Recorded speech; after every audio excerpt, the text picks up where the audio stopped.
Welcome back बच्चों। आज हम लेसन नंबर 2 कृतिका पुस्तक में से जॉर्ज पंचम की नाक।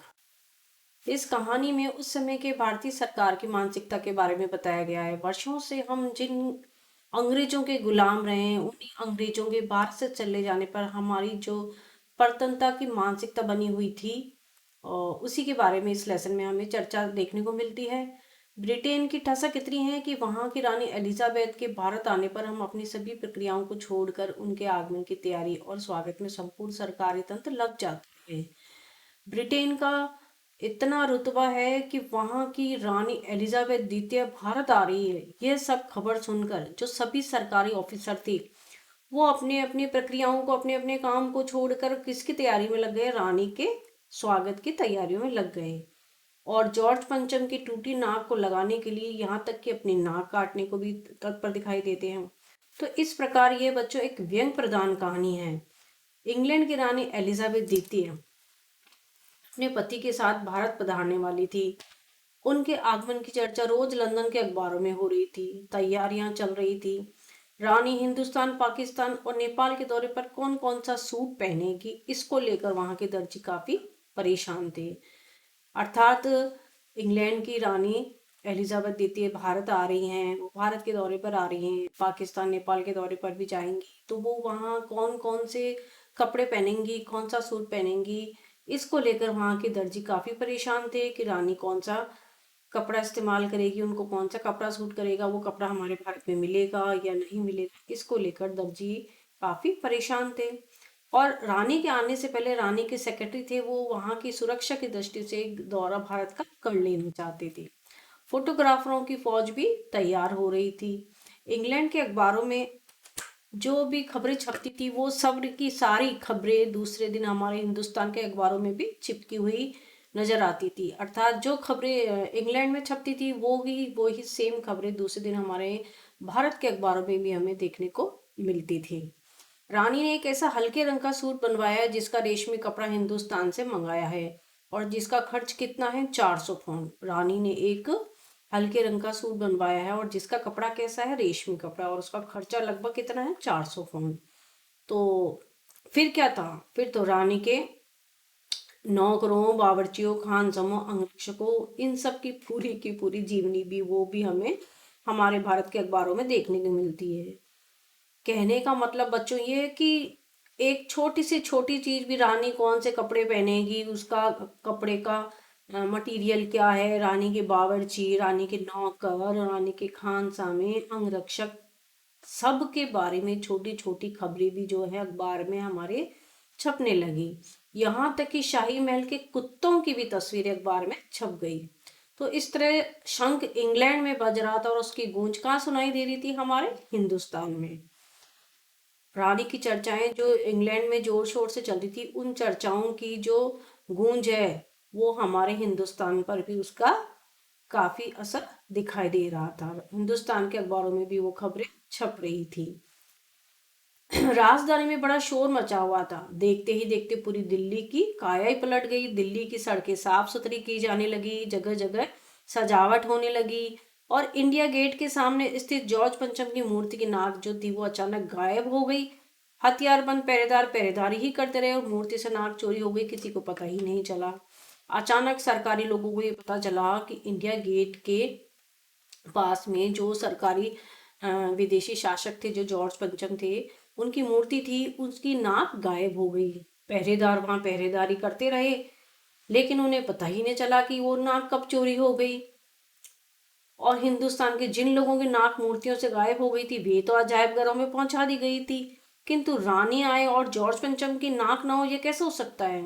अब इंग्लैंड की महारानी आ रही है और इंग्लैंड के ही किसी शासक की नाक जो थी, जॉर्ज पंचम जो इंग्लैंड के शासक थे, उन्हीं की नाक चोरी हो गई, और उनकी नाक मूर्ति पे से उनकी नाक ना हो, तो ये तो रानी का अपमान हुआ एक तरह से।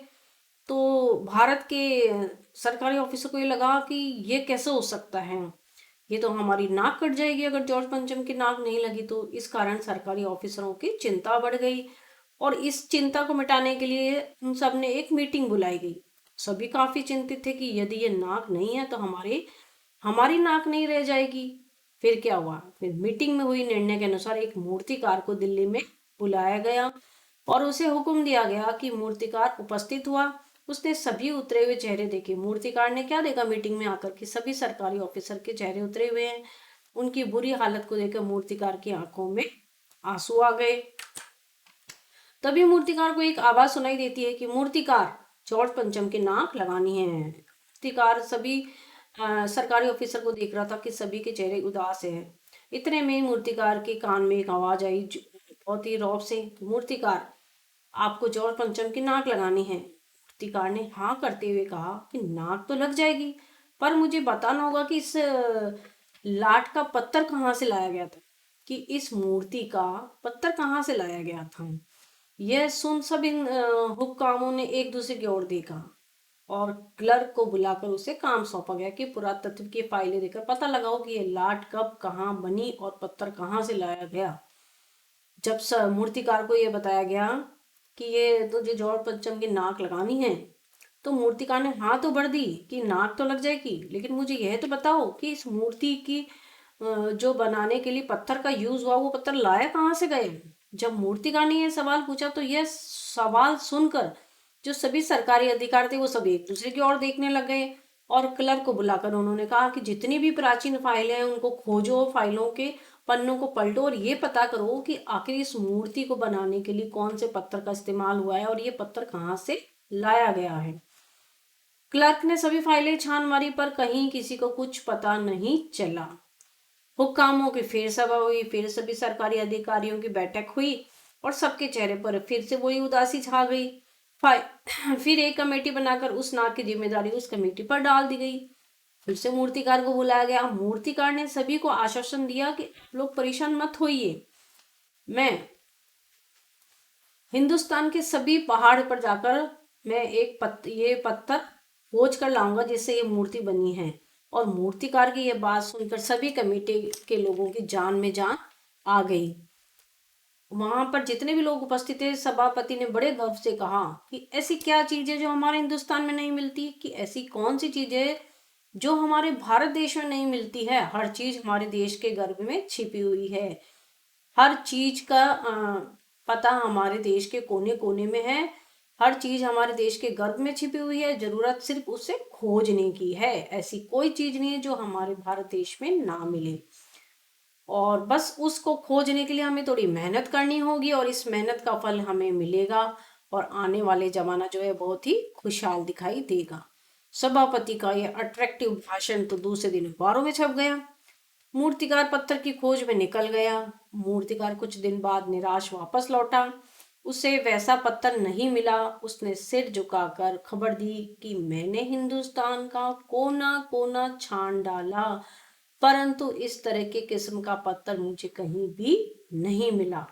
यह शायद विदेशी पत्थर है।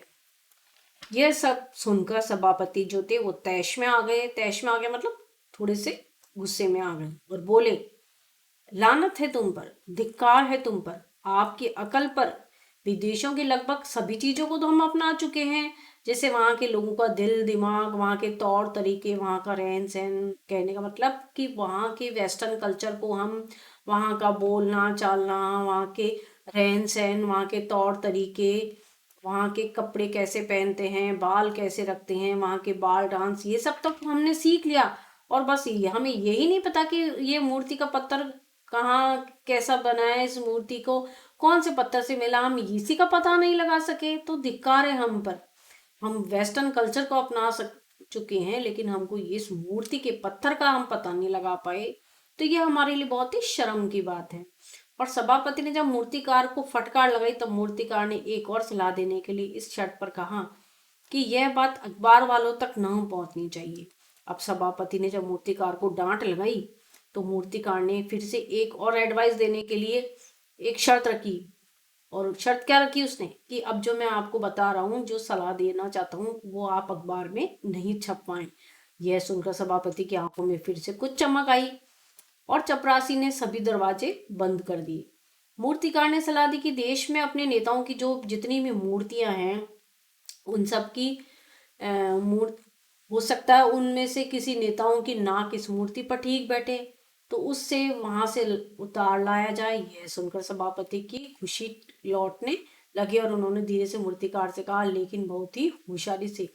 ये सब सुनकर जो जितने भी वो सरकारी अधिकारी थे उन सब के चेहरे पर खुशी छा गई और उन्होंने कहा, हाँ ठीक है, तुम ऐसा कर सकते हो।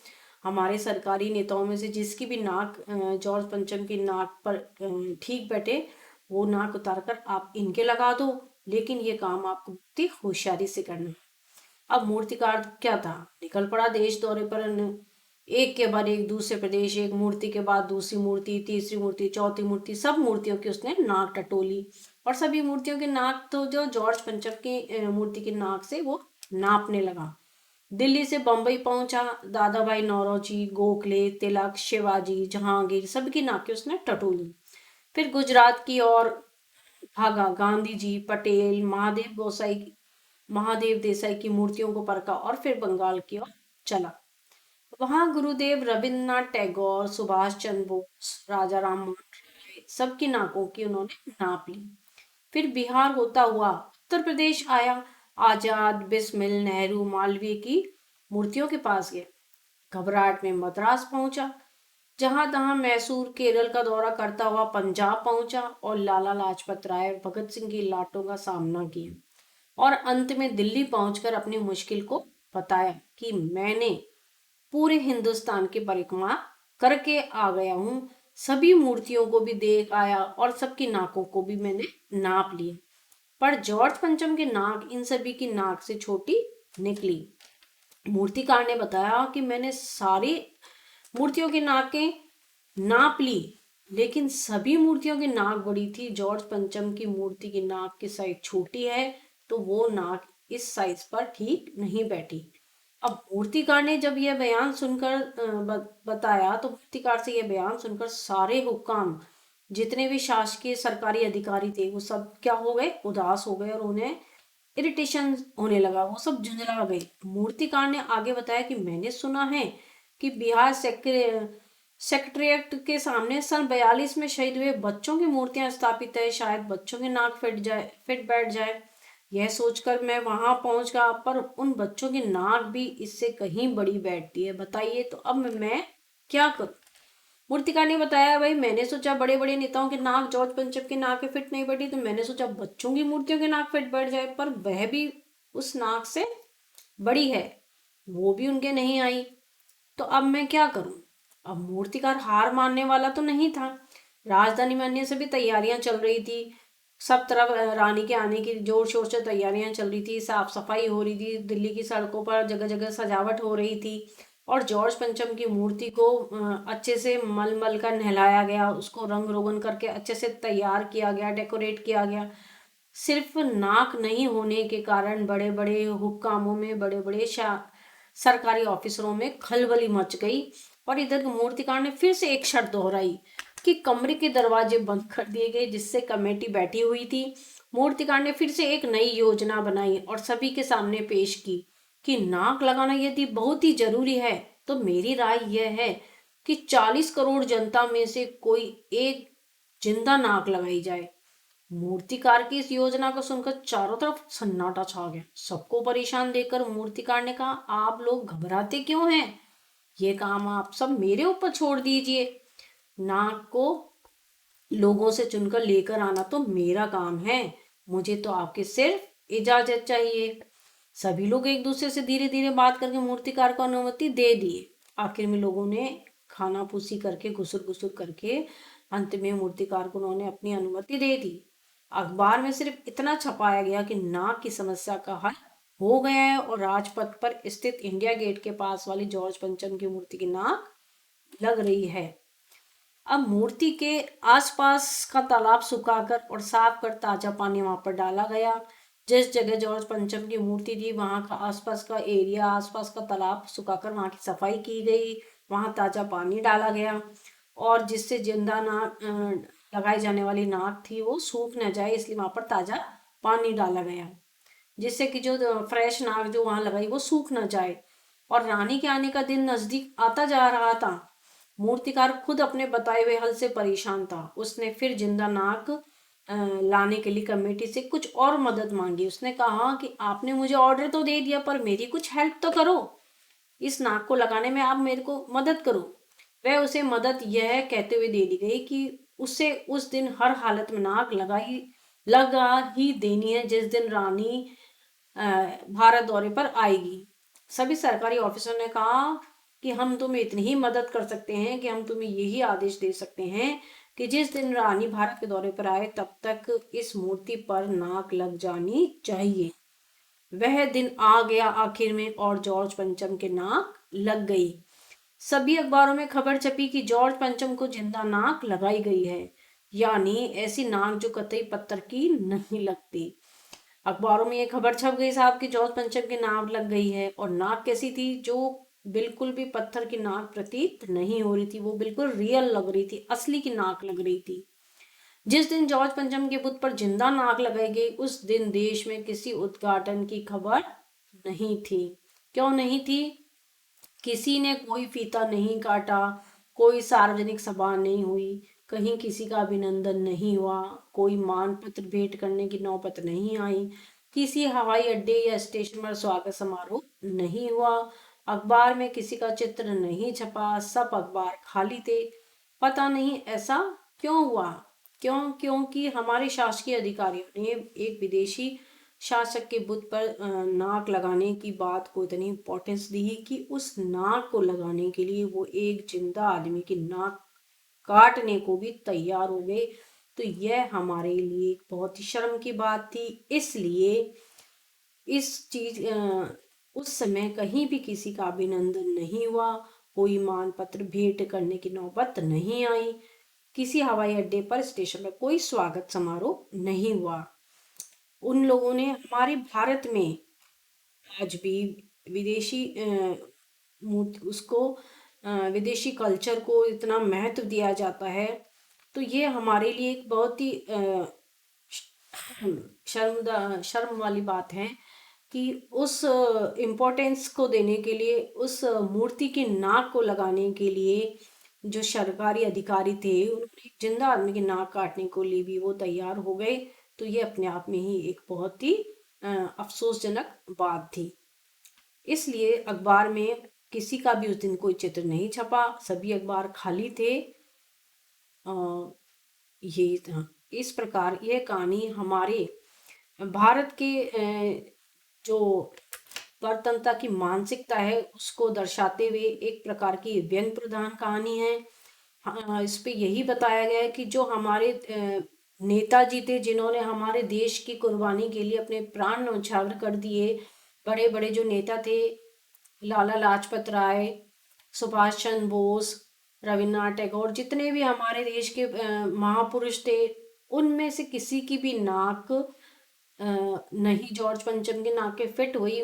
मतलब हमारे देश का रुतबा इतना है कि वो जॉर्ज पंचम की नाक उसके सामने बहुत छोटी प्रतीत हो रही थी। तो ये एक प्रकार से एक व्यंग किया गया है, ये एक प्रकार से व्यंग प्रधान कहानी है।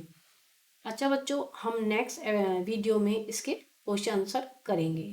मिलते हैं हम फिर आपसे।